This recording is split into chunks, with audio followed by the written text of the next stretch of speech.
Politricks Episode 2. Is there anything we lost during COVID that we didn't get back, besides people? If the dollar loses its petrodollar status, could we then release all of the free energy tech? Emojis.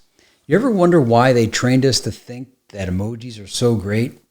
My conspiracy theory is that emojis are training emotions for the AI to learn human behavior.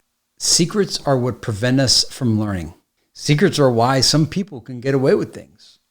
The invisible know-how from the Grunch of Giants. You get charged for nature to use the physics engine because the know-how to discover it has been removed. So they know how to use it and prevent you from ever figuring it out or ever even coming into contact with the ability to figure out how to use nature.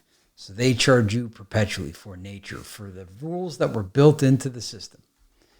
Straight-faced lying. A lot of people are susceptible to believing the straight-faced, over-enunciating confidence con artists. They talk authoritatively. They act as if they know the entirety of reality and it all goes through them. So just be aware of the straight-faced, staying in character manipulators. Instead of naming groups, name people. Many times the manipulation is the conspirators hide behind a group, an organization, a bureaucracy, something that is vague. The board of directors, the shareholders, the people in charge, the powers that be, the government. If we don't know who the person of the group is, say it and say that we need to know who is making these decisions. Who made this decision? Oh, it came from higher up. Okay, who at higher up? Who?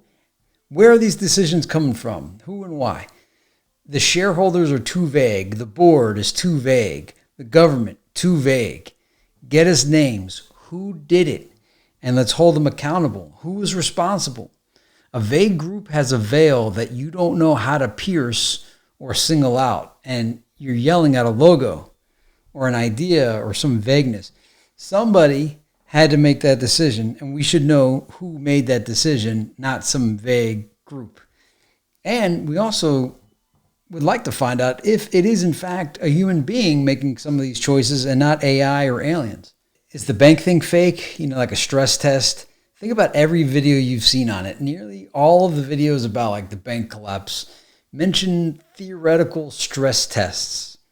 Was COVID a fire drill pandemic preparedness real-world test run? Are we going through a real-world bank stress test exercise? Loading the language.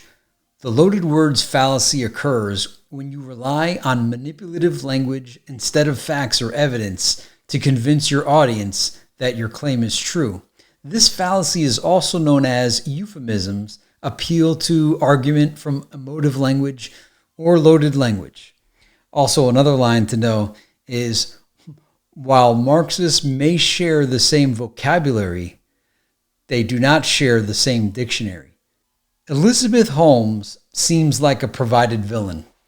I was in a hotel watching YouTube videos on Severance, and I didn't get up in time to change the video, and a video on Elizabeth Holmes came on, and all the footage they had of her made it look like the entire thing was staged and scripted.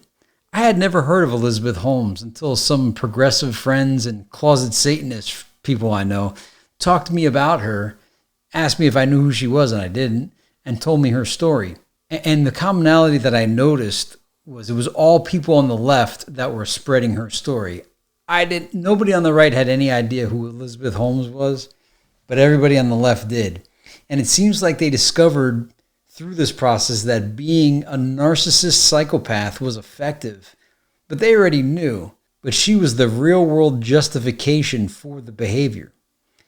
And I also remember in the 90s and early 2000s, these same kind of people were all obsessed with the movie American Psycho. That movie didn't appeal to me, nor did it appeal to any conservatives that I knew. But man, all these people that grew up to be progressives, they all advertised the daylights out of this movie. Elizabeth Holmes meant nothing to me then or now, other than to tell you this story. The Golden Escalator. Links to Jacob's Ladder, Temple of Solomon being built, God's protection. The people will lead, the leaders will follow. It's an excellent slogan for a call to action. But make sure it's not phony posers posing as the people to create the new lead. So this could be used by posers to make it look like they got the people on their side, to manufacture the new lead, saying, oh, we're just following the rule of the people, the desire of the people. And when we get something good, we got to make sure to amplify it. What the metaverse actually is. I don't know what it is, but I don't think it's wearing VR or AR glasses. Way too much money was spent to get the lame graphics we're seeing. It's got to be way bigger than what we see and what we can even conceive. Almost as if we are made to think it failed, so we don't see it being made right under our nose. Condition people to complain to cope. I kind of conceived this potential media manipulation tactic. They condition people to complain in order to cope. So they let you whine about inflation and, oh, the Federal Reserve, oh my God, Congress, oh, the government, oh, the spending. So we whine about it, but then we accept it and we don't demand wages to match the rise of inflation or just the complaint. It's like they allow the complaining because if we see each other's complaints heard, we somehow imagine something is actually being done about it when there isn't. Fake videos amplified. So over the years, I've been on YouTube since 2006 making videos, and every now and then, over that time, there's a few videos I made where the information turned out to not be 100% accurate. And nearly every one of those that I made would go viral. And I suspect YouTube was amplifying wrong information during this era intentionally. Some of them aren't up anymore, or they're on other channels now, but some of my most viewed videos turned out to not be accurate. I think there is an algorithm for the format. I guess I wrote that in the idea of the algorithm was looking for wrong information to amplify it, I guess to confuse everybody, because one of my theories after reading 1984, while I didn't specifically see this stated, it seemed to suggest that if you want to completely control a population, everything they know down to the most fundamental concept has to be wrong. That way you could always keep people in check to see if they figured it out. The Restrict Act. There's no way that thing passed. Did it pass? I hope it didn't. QFS Nassara. The quantum financial system, Nassara. Dude, I'm open-minded, but I haven't, and so many people online seemingly believe in this. I don't know if it's all fake bots. Anytime I've tried to look at this stuff, there's nothing about it that seems plausible or realistic.